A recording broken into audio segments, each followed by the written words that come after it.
Welcome to Pennsylvania Newsmakers, and as always, thanks for watching. Well, how about these themes? Economic development and workforce, jobs, plus higher education. Could we get more important subjects? Hey, let's get to it. This is Pennsylvania Newsmakers, a fast-paced, unrehearsed weekly discussion with and about the leaders who shape your world. And now, here's your host, Terry Madonna. Well, I don't think I could have two better guests to talk about workforce development and economic and jobs, the economy of the state of Pennsylvania than Gene Barr. He's the president and CEO of the Pennsylvania Chamber of Business and Industry, and Dave Taylor. He's the president of the Pennsylvania Manufacturers Association. You guys don't have anything to do with economic development and jobs in your life. All right, I want to start with you, Dave. The governor is creating the Keystone Economic Development and Workforce Command Center. That's a mouthful. The bottom line here, it's to pull business and labor together to create jobs and economic development. Take it. Well, I mean, first of all, in the governor's budget address, he did correctly note that the skills gap and the lack of qualified new hires really is the #1 challenge facing the business community, and that's a drag on economic growth. We want people to be able to take up the work that's available in the economy, and to do that, we need to upgrade the skills of the workforce. Yeah. Now, you're a part of it, right? You've become part of it. The governor's appointed you to go ahead. Yeah, and I would like to talk about that real quick, though. I think I would like to mention we lost a good friend that all three of us had here. Yep. We lost a good friend in Jim Redmond, who did the show for many years, and it followed on the heels. Senior vice president of the hospital association, and a friend of all of us, and a frequent guest on the program. On the heels of another loss with Fred Anton not all that long ago, too. So I did want to mention that. Thank you. Rick Bloomingdale and I will be co-chairing that, and for the reasons he's a major labor leader in the state. He's head of the AFL-CIO. And look, this is keenly important to all of us at a time when we continue to have more jobs and qualified people available to fill it. We've got to find a way of bringing more qualified people into the workforce. So this is broader even than trying to match, in many cases, this person with this job, because we need to broaden that base, as we talk about so often. We need to look at, for example, as the governor said in his budget address, looking at criminal justice issues to make sure those people are in and we bring them back into society. Look at our returning vets, the men and women who've defended this country, bring them back in, make sure they've got careers. Look at folks on the opioid side. The opioid issue is a tremendous workforce development problem. And finally, looking at people with disability challenges, how we bring them in. So we're going to be looking and working with various state agencies to see, are we doing the job we need to do to give Pennsylvania the workforce that we need going out in the future? One of the things that strikes me as very important, and I think is, you know, we can talk about minimum wage and severance tax and things that there are obviously differences between the business and the labor community, but on this issue, business and labor united, I would think. Well, I mean, again, to the extent that the unions are keepers of the flame, and that they're the ones who, like in the skilled trades, are imparting these skills to their apprentices, they perform a valuable role for the economy. The one point that I would raise, Terry, is that the governor, in attempting to initiate new programs and to spend additional funds, and that may come to be necessary, but I would say that the system that we have is highly fragmented. It runs through dozens of programs across multiple cabinet departments, and that's because we have state and federal taxpayer dollars that are paying for these programs, and federal rules come along. Pennsylvania could do very well by asking the federal government for a waiver, much the same way Indiana has, to be able to rationalize those dollars and make the system make more sense to address Pennsylvania's needs. Basically, go ahead, you agree? No, I completely agree. I think we need to look at that. We need to look at that from a number of different places and have talked about that. Workforce development is the most recent. Again, it goes back to, are the dollars that the taxpayers are putting into workforce being used to the utmost efficiency? And when you go back in and you look at, for example, the Amazon situation, which I think drove it home to people, Amazon was going to put 50,000 jobs in one metro area. To be blunt, they couldn't find the people to fill those 50,000, so they split it. I'd like to talk about why we didn't get at least one of the $25,000 cuts, but that's a discussion. Well, the other thing, the governor day. Looks like he reached out to the business community, reducing the corporate net income tax by 1 percentage point, continue to reduce the C&I to 5.99 by 2024. combined reporting. I won't get into a lot of Terry, that. I think it's important to talk about the details because, again, and I want to salute the governor for the tone that he struck at the start of his remarks. I think it's very important that we recognize and honor what he said, that we need to listen to one another and treat one another with respect and work together to solve problems. Yes, the CNI in Pennsylvania is much too high. It's the highest flat rate in the nation at 9.99, and it should be a priority of the Commonwealth to get that down. The problem from the employer viewpoint is that the solution that he proposes, the trade-off of mandatory unitary combined reporting, is actually very destructive, number one, and number two, more importantly, will not generate the revenue that the governor asserts. So you're saying there's some good and there's some bad. Is that what your point? It'll increase tax complexity and reduce our competitiveness, but there's no pot of gold at the end of that rainbow. All right, we're going to run to a break. I want to then get into a couple of things in the budget message that the business community is, quite frankly, I'll put it this way, not overly happy with. Sure. And we'll do that after these words. This broadcast of Pennsylvania Newsmakers is presented by the Pennsylvania Chamber of Business and Industry, the statewide voice of business, and by the Pennsylvania State Education Association and Partners for Public Education, bringing the power of a great education to our schools, our students, and our communities.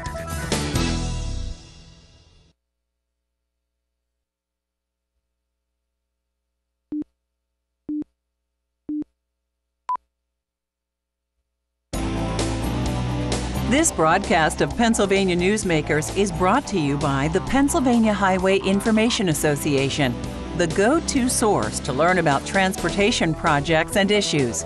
Please visit pahighwayinfo.org. And by the Pennsylvania Manufacturers Association. Business in Pennsylvania is our business. Well, one of the things we try to do on this program is to present alternate views, different views. We heard the governor last week chat about minimum wage and severance. These are two huge issues. The business community has a different point of view on that, and we'll get to that.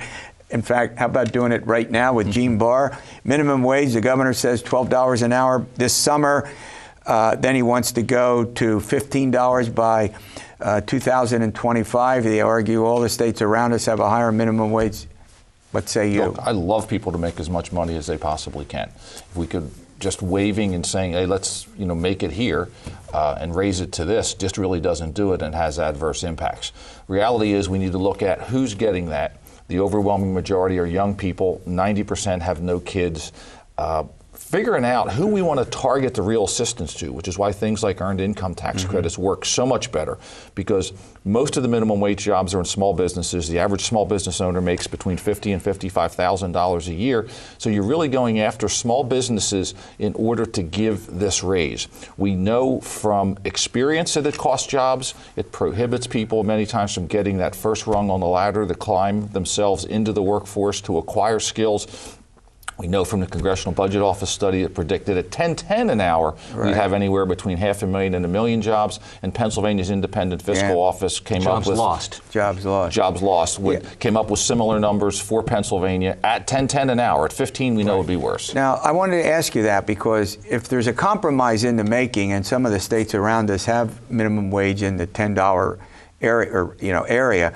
Is that a possibility? Do you think there's room for compromise to go from $7.25 to let's just say $10.25? You can't disconnect wages paid with value delivered. And ultimately, the minimum wage is an entry-level wage. It is a training wage. And, as was mentioned, we as Pennsylvanians need to ensure that people who have paid their debt to society and are coming out of jail, that they can be connected with a job. They aren't going to have, at the start, the ability to deliver value commensurate with that kind of pay. And so we're cutting people off from opportunity. And it just sometimes the answer has to be no, and this is one of them. But is $7.25 at the poverty level? I mean, is that too low for that? Well, that's a great point, because most people who are in poverty don't have a job. Therefore, the minimum wage won't help them. And think about it this way. If we're concerned about too many young people, particularly, not having a job and being unemployed now, and they're unemployed at 7.25, why would someone say at $15 an hour you're worth it? The analogy is, if I put my house up for sale for $150,000 and it doesn't sell in a year, I raise it up to $200. It makes no sense at all. All right, I don't want to run out of time. Severance tax, Governor has talked about this all 4 years. It is popular with the voters, as the polls have shown. That's a tax on the amount of cubic feet extracted from the fracked wells. Again, the opportunity that's before Pennsylvania with maximizing our energy potential is enormous. I mean, Gene and I are both part of a coalition called Forge the Future, which conducted a study that said if we maximize our energy advantage, we can expand Pennsylvania's economy by $60 billion a year. That's not a one-time hit. That's how much larger our economy would be. That's 100,000 new permanent jobs, and it would generate an additional $2 billion to $3 billion worth of money for Harrisburg. If you want more money out of the energy sector, that's how you get it, not by pressing down with new taxes. And I would say it's not about whether we have one kind of tax or another. It's about the total cost of doing business in one jurisdiction versus another. There are other places these investors can go. 30 seconds. For the reason that you've said that it's popular, there's been so much misinformation, disinformation out. We've got the highest, as we noted, the highest effective corporate net income tax rate in the United States. We have an impact tax that goes into, the results of which go into every county in Pennsylvania. We have a significant amount of taxes placed on that industry. What we should be doing is growing one of our greatest natural resources. All right, Dr. Ken Mash joins me. He's the president of the Association of Pennsylvania State College and University Faculties. We're going to talk about higher education, and we'll do that after the break. This broadcast of Pennsylvania Newsmakers is brought to you by the Pennsylvania Credit Union Association. Pennsylvania Credit Unions, where people are worth more than money. To find a credit union that is right for you, check out ibelong.org. And by the Energy Association of Pennsylvania, Pennsylvania's energy information source.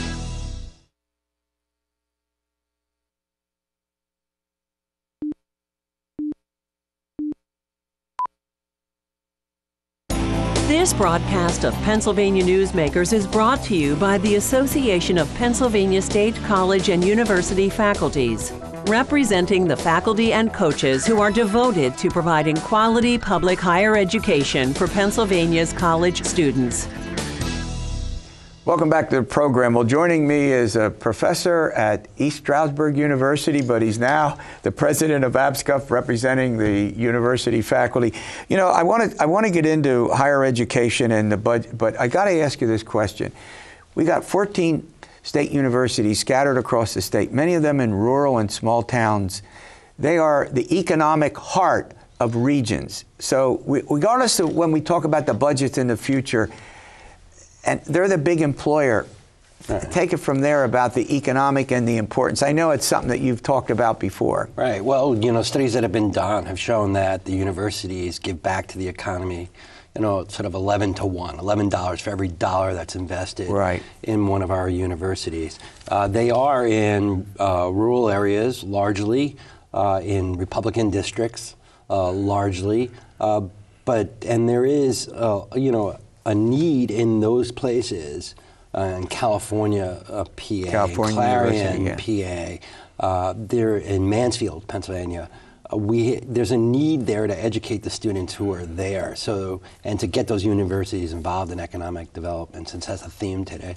To get them involved to help build up those communities too. So to the degree that our universities suffer, we're not just hurting students, we're not just hurting opportunities there, we are in fact hurting these communities that are dispersed. You have a new chancellor in the system, a chancellor who says the system has to be redesigned because, you know, there are some enrollment problems, there's fiscal problems at the universities.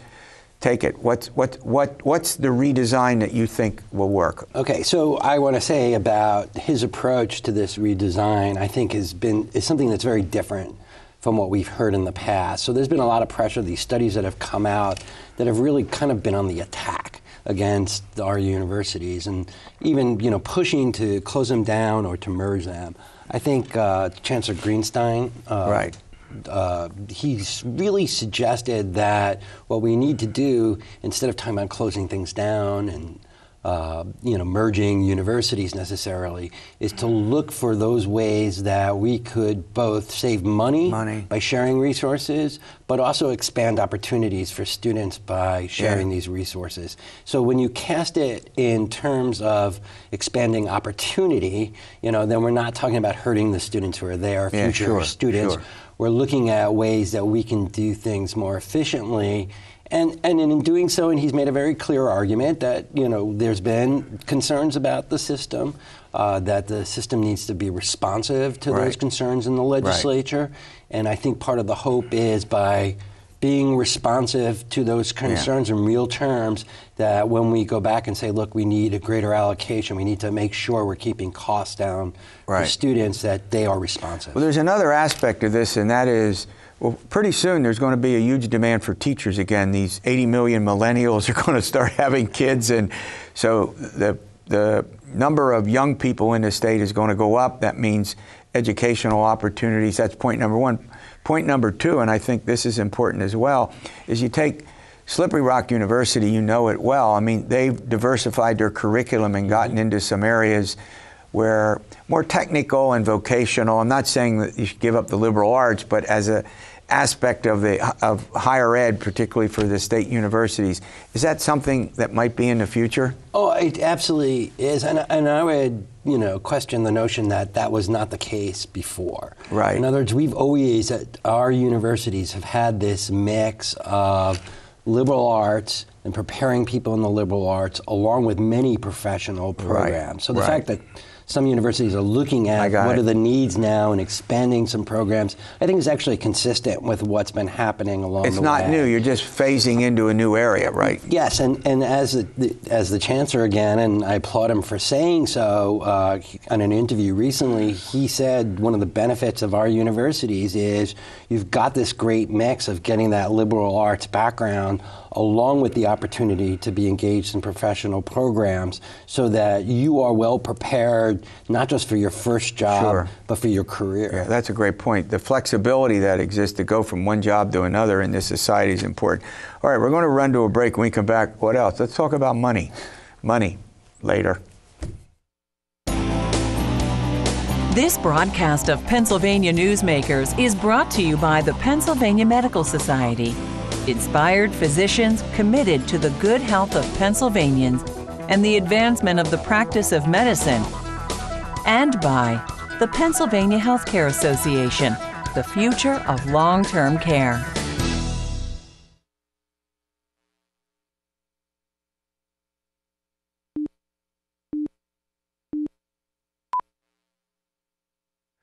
Well, we got to get a little full disclosure out. A couple of decades ago, I held Dr. Ken Mash's position as president of APSCUF, so I want to put that out on the table. When I was a professor at Millersville University, I'm now, of course, at Franklin and Marshall College.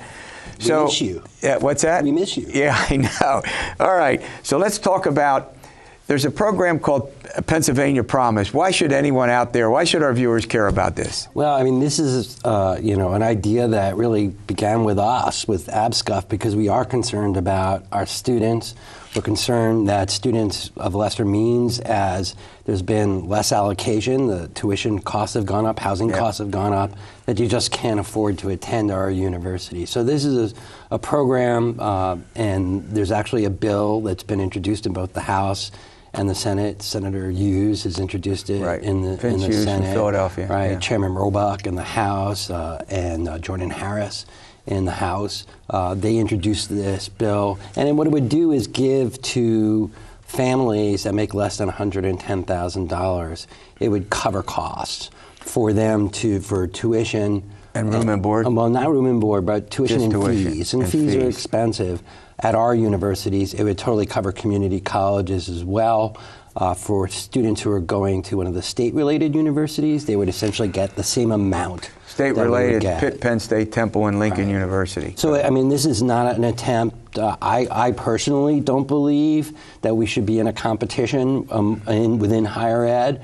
I think there's plenty of room for us all to be working, and we should coordinate as much as we possibly can, because we have that shared mission of educating. So what does this do? Would this be grants to the prospective students and these incomes, below 110,000, I think you said. Is that correct? Grants? So it's a last dollar program, which means that you'd first apply for federal aid. Okay. And whatever federal aid doesn't make up, it makes up the difference for the student. So it would go, be delivered through the institution, right? But it would afford the students an opportunity to go. And our hope is it benefits even people who are making above $110,000, because if we look at our universities, and the cheapest one to go to, it's Westchester University, the largest of our universities. Right. And that's because they have their fixed costs are distributed among many students. So if the more students who are attending, the lower the cost for everyone. Well, one of the big problems in higher education, you and I are both in that, is that students now graduate and have thousands and thousands of dollars. And depending on the college and university, it could be six figures. Am I right or wrong? Not at our university. No, I understand, but I'm talking about in general, they graduate with large debt, and that's... This is something that we are going, as a society, as Pennsylvanians, as Americans, we're going to have to deal with at some point, because they are carrying such tremendous debt when they leave. And we don't even ask the question, right? What is that doing to our economy? The fact that we have people graduating from college at a point in their life where they should be spending money, right? Buying houses, buying cars, getting a job, putting money back into the economy. Instead, they're giving money over to private lenders. And that's where the money is going. And they have no disposable income. And so we're creating issues for them, as well as discouraging people from going to college at all. All right, before I let you go, the governor recommended a $7 million increase in the budget for the publicly owned universities. It's a total of $475 million. It's not a big percentage increase. It's only 1.5%, and no increase for the University of Pittsburgh, Penn State, Temple University, and Lincoln, the four state-related, correct? So, I'm not going to lie, we're disappointed a little bit about the size of the increase. But the governor has been very, very good to the state system, has appointed good people to the board. We have a new chancellor that I think everybody's been very happy with. He has consistently, over the course of his term, increased the amount of the allocation for the state system. I think it puts an onus on a lot of people to go out there and say why it is that we should be getting more money in the budget. And I'm also encouraged, just to link the two things together, that there is a program that he has introduced that tries to give money directly to students, much like the Pennsylvania Promise. It's not the Pennsylvania Promise. It's for students who attend community college and who work in Pennsylvania. But I see that as the start of talking about student debt, talking about college costs. And so that's a start of the conversation, which hopefully we can move. Now, I'm going to give you an assignment. Here's the Professor, here's the assignment. You have a colleague who's an expert in criminal justice, correct? I do. And we know that folks coming, this is a big deal right now, folks coming out of prison, lack education, lack means, and there's a connection here that I want you to bring that colleague on the show sometime in the future, and let's talk about that and how important that is, both in the short term and in the long term for the individual and for our society. It's an extremely important topic. I'm really happy to do so. All right, great. Thank you. All right, we'll see you next week for another edition of Pennsylvania Newsmakers, and as always, stay well.